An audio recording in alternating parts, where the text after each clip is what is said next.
Hai, jangan lupa like, komen, dan subscribe. Pertama-tama di sini saya akan memperkenalkan diri saya.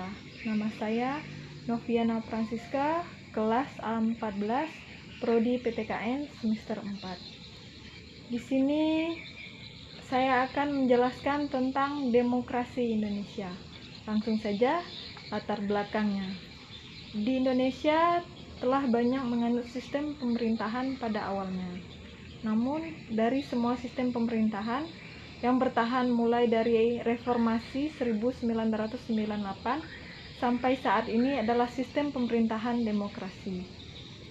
Meskipun terdapat beberapa kekurangan dan tantangan di sana-sini, sebagian kelompok merasa merdeka dengan diberlakunya sistem demokrasi di Indonesia. Artinya, kebebasan pers sudah menempati ruang yang sebebas-bebasnya sehingga setiap orang berhak menyampaikan pendapat dan aspirasinya masing-masing. Demokrasi merupakan salah satu bentuk mekanisme sistem pemerintahan suatu negara sebagai upaya mewujudkan kedaulatan rakyat atau negara yang dijalankan oleh pemerintah. Semua warga negara memiliki hak yang setara dalam pengambilan keputusan yang terdapat mengubah hidup mereka. Demokrasi mengizinkan warga negara berpartisipasi baik secara langsung atau melalui perwakilan dalam perumusan, pengembangan, dan pembuatan hukum. Kemudian, demokrasi Indonesia dipandang perlu dan sesuai dengan pribadi bangsa Indonesia. Selain itu, yang melatar belakangi pemakaian sistem demokrasi di Indonesia, hal itu bisa kita temukan dari banyaknya agama yang masuk dan berkembang di Indonesia. Selain itu, banyaknya suku, budaya, bahasa, kesemua merupakan karunia Tuhan yang patut kita syukuri.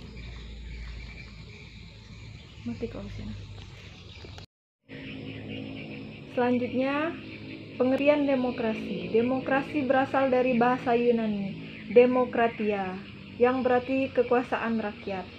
Demokrasi berasal dari kata demos dan kratos. Selanjutnya, pengertian demokrasi.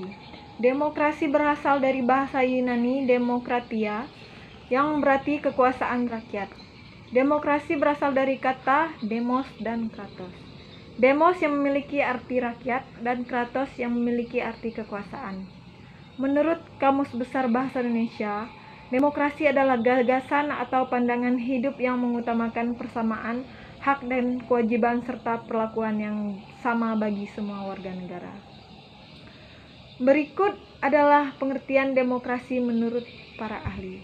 Yang pertama, menurut Montesquieu, kekuasaan negara harus dibagi dan dilaksanakan oleh 3 lembaga atau institusi yang berbeda dan terpisah satu sama lainnya, yaitu pertama legislatif yang merupakan pemegang kekuasaan untuk membuat undang-undang, yang kedua eksekutif yang memiliki kekuasaan dalam melaksanakan undang-undang, dan yang ketiga adalah yudikatif yang memegang kekuasaan untuk mengadili pelaksanaan undang-undang, dan masing-masing institusi tersebut berdiri secara independen tanpa dipengaruhi oleh institusi lainnya.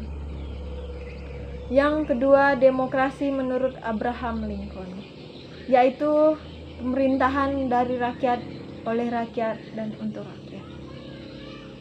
Dan yang ketiga, demokrasi menurut Aristoteles, mengemukakan ialah suatu kebebasan atau prinsip demokrasi ialah kebebasan, karena hanya melalui kebebasannya lah setiap warga negara bisa saling berbagi kekuasaan di dalam negaranya.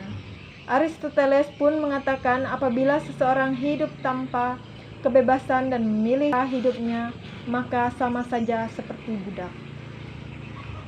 Kemudian, selanjutnya jenis-jenis demokrasi. Demokrasi memiliki banyak jenisnya.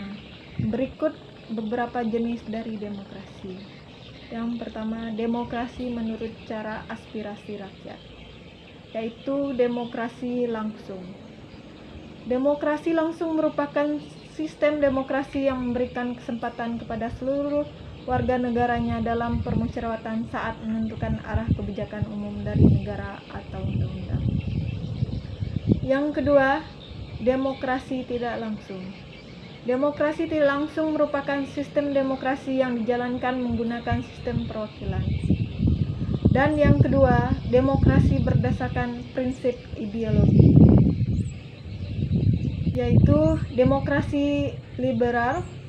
Yang kedua, demokrasi berdasarkan prinsip ideologi, yaitu demokrasi liberal, merupakan kebebasan individu yang lebih ditekankan dan mengabaikan kepentingan umum.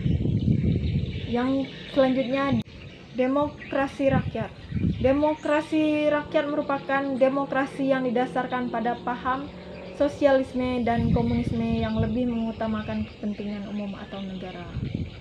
Selanjutnya, demokrasi Pancasila. Demokrasi Pancasila merupakan yang ada di Indonesia bersumberkan pada nilai-nilai sosial budaya bangsa serta berasaskan musyawarah mufakat dengan memprioritaskan kepentingan seluruh masyarakat atau warga negara. Demokrasi Pancasila fokus pada kepentingan dan aspirasi serta hati nurani rakyat. Sampai saat ini Indonesia menganut demokrasi Pancasila yang bersumber pada falsafah Pancasila. Selanjutnya, ciri-ciri demokrasi. Ciri yang menggambarkan suatu pemerintahan didasarkan oleh sistem demokrasi seperti: yang pertama, pemerintahan didasarkan kehendak dan kepentingan semua rakyat.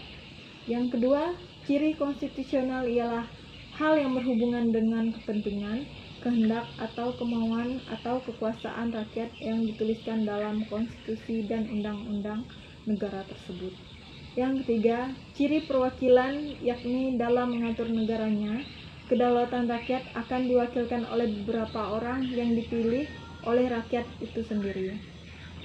Yang keempat, ciri pemilihan umum, yakni sebuah kegiatan politik yang dilaksanakan untuk memilih pihak dalam pemerintahan. Yang kelima, ciri kepartaian, yakni partai akan menjadi media atau sarana untuk menjadi bagian melaksanakan sistem demokrasi. Dan yang keenam, ciri kekuasaan ialah adanya pembagian atau pemisah kekuasaan. Yang keenam, ciri tanggung jawab ialah adanya tanggung jawab dari pihak yang sudah dipilih untuk ikut dalam pelaksanaan suatu sistem demokrasi. Selanjutnya, contoh demokrasi.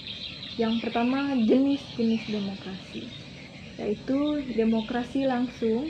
Contohnya, ikut mencoblos saat pemilu atau pilkada dan memilih secara langsung ketua kelas. Selanjutnya, demokrasi perwakilan. Contohnya, pembuatan undang-undang yang diwakili oleh anggota DPR. Yang selanjutnya, demokrasi perwakilan dengan sistem pengawasan langsung dari rakyat. Dibagi menjadi 3. Yang pertama, referendum wajib. Contohnya, pemungutan suara pemisahan Timor Timur dan persetujuan yang diberikan oleh rakyat terhadap pembuatan undang-undang dasar. Yang kedua, referendum tidak wajib. Contohnya, peranan partai politik begitu menonjol tetapi kehendak rakyat dapat diketahui secara langsung dalam demokrasi. Yang ketiga, referendum konsultatif. Contohnya, rakyat sendiri kurang memahami tentang ini, maka pada saat materi undang-undang, rakyat hanya diminta persetujuan. Yang ketiga, demokrasi berdasarkan titik perhatian atau prioritas. Yang pertama, demokrasi formal. Contohnya, adanya keberadaan lembaga-lembaga perwakilan rakyat. Yang kedua, demokrasi material. Contohnya, mungkin keberadaan lembaga-lembaga perwakilan rakyat hanya sebagai simbol saja dan hanya mementingkan kepentingan negara saja dibandingkan rakyat. Yang ketiga, demokrasi campuran. Contohnya, rakyat memilih wakil DPRD, kemudian wakil itu dikontrol oleh rakyat dengan sistem referendum. Selanjutnya, demokrasi berdasarkan prinsip ideologi, Yang pertama, demokrasi liberal. Contohnya, dalam demokrasi ini adanya sistem multipartai dan demokrasi ini telah mendorong untuk lahirnya partai-partai politik. Yang kedua, demokrasi rakyat adalah demokrasi di mana rakyat yang menentukan saat ada masalah penting. Contohnya pada saat pemilihan presiden dan wakil presiden. Hanya ini yang dapat saya jelaskan dari video saya. Sekian dari penjelasan saya. Jangan lupa lagi ya, like, komen, dan subscribe.